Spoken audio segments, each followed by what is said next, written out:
Okay, so I'll start a little bit with a quick background. Real-world asset tokenization is creating cryptocurrency that represents an asset. For example, the fiat currency, the dollar, is being tokenized, um, and it's called the dollar stable coin. And in the Web3 industry today, there's over 300 billion in US dollar stable coins in circulation.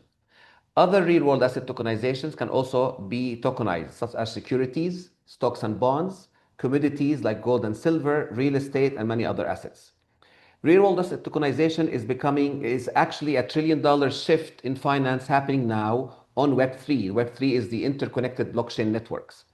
That's why major institutions like BlackRock, Franklin Templeton, JP Morgan, and others in the US and outside the US are embracing tokenization by creating tokenized securities for trading in public blockchain networks, which confirms this market opportunity.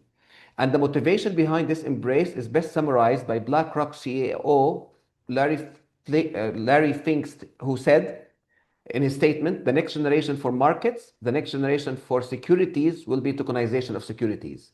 What he's saying is that trading securities like stocks and bonds will move from traditional markets to Web3 networks. And the reason that blockchain networks offers more and the reason is that blockchain networks offer more efficient framework for trading securities globally. And the efficiencies come mainly that blockchain significantly lower the cost of settlements between different parties. So the company introduction. We build a layer one blockchain infrastructure purposely built for real-world asset tokenization. We bridge traditional finance, Web 2, what we call Web 2 rails, or the traditional financial networks, and Web 3, which is the blockchain rails, through a compliant and scalable financial infrastructure.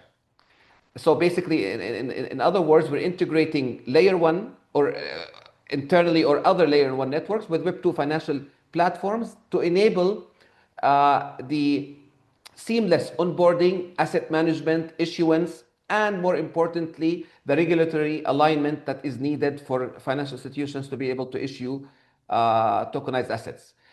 The tokenization as a service platform that we are selling is a financial solution for it's a solution for financial institutions to digitize, structure, and distribute regulatory financial assets as investment products to their customers. So the problem statement. Emerging markets lack accessible investment opportunities and efficient infrastructure to create them.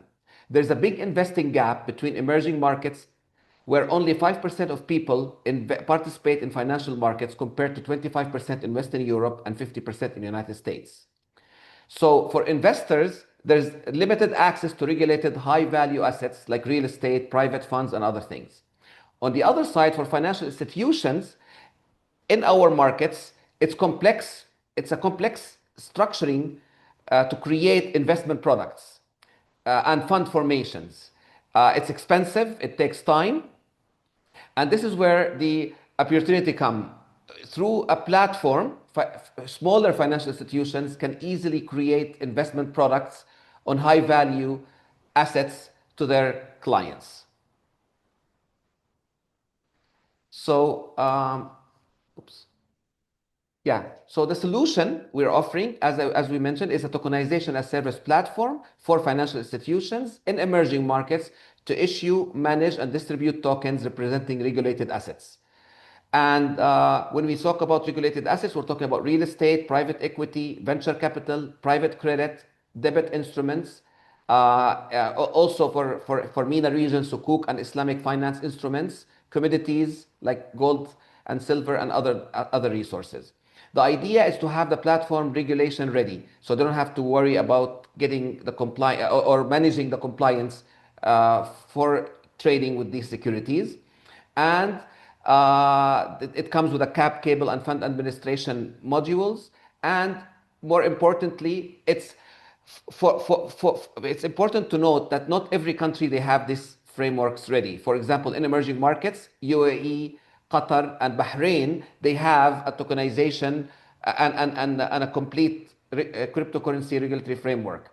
So for countries that have this ready, we can using our platform, they can easily link their created product into more public trading. So it enable for potential of cross institutions and cross border transfers for the assets that these financial institutions can regulate. But this is only for countries that have these frameworks in place.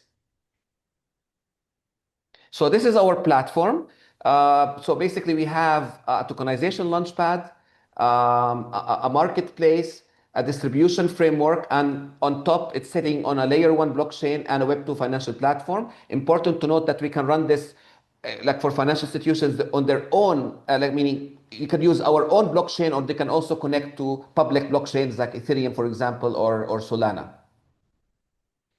The financial model, basically, it's a P2B, business to business to financial institutions, SaaS model, which means that we have fees that comes from reoccurring, there is reoccurring fees, and there is transactional revenue fees, for example, like annual fee for platform, white label setup, and for every asset you want to issue, there's a fee. There's also there's a scalability potential for this project through transaction fees and active user, for example, and consulting if they want to do any customizations. In terms of market, 1 minute. 1 minute. Okay, so in terms of market opportunity, we're talking about, of course, the underlying assets is huge, but the tokenization in the region is about 30 billion by 2023 for MENA, for example, and 1 billion is obtainable. In terms of traction, we've built our own layer one. It's live. Also, we have several opportunities, one in the UK to use our platform, and another one in Qatar. The team, we are fintech experts. We've been building financial technology for a long time, and we have two successful startups and one exit. Yeah, that's it.